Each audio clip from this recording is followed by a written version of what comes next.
పేదవాడి పక్షాన నిలబడతాం, ప్రజా గొంతుకై నినదిస్తాం.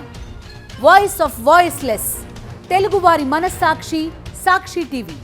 సాక్షి టీవీ ప్రసారాల కోసం మీ స్థానిక కేబుల్ ఆపరేటర్ని వెంటనే సంప్రదించండి. ఏపీలో చంద్రబాబు నాయుడు, లోకేష్లే కాదు కూటమి నేతలంతా రెడ్ బుక్ రాజ్యాంగాన్ని అమలు చేసుకుపోతున్నారు.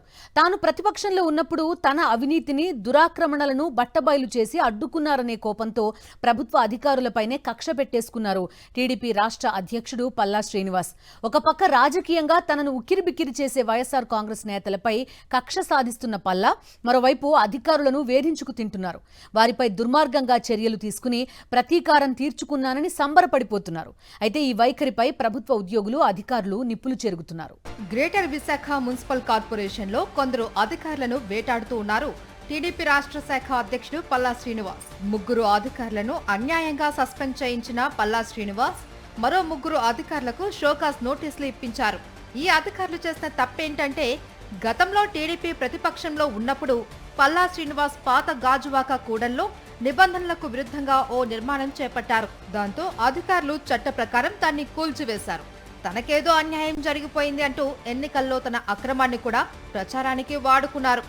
ఇప్పుడు ఏకంగా తమ పార్టీ అధికారంలోకి రావడం, తానే పార్టీ అధ్యక్షుడిగా ఉండటంతో మున్సిపల్ శాఖ మంత్రిపై ఒత్తిడి తెచ్చి తన అక్రమ నిర్మాణాన్ని కూల్చివేయించిన అధికారులపై కక్ష తీర్చుకుంటున్నారు పల్లా.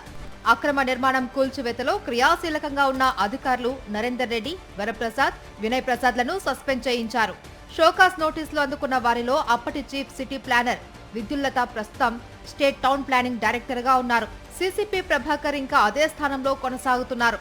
అప్పటి జోనల్ కమిషనర్ శ్రీధర్ ఇప్పుడు సచివాలయంలో సెక్షన్ ఆఫీసర్ గా పనిచేస్తున్నారు. వీరి పట్ల పల్లా శ్రీనివాస్ ఇంత కక్షపూరితంగా వ్యవహరించడాన్ని తోటి ఉద్యోగులతో పాటు ఉద్యోగ సంఘాలు కూడా తీవ్రంగా పరిగణిస్తున్నాయి. నిజాయితీగా తమ విధులు నిర్వహించిన అధికారులపై ఇలా కక్ష సాధింపుకు తెగబడడం దుర్మార్గమే అంటున్నారు ఉద్యోగ సంఘాల నేతలు.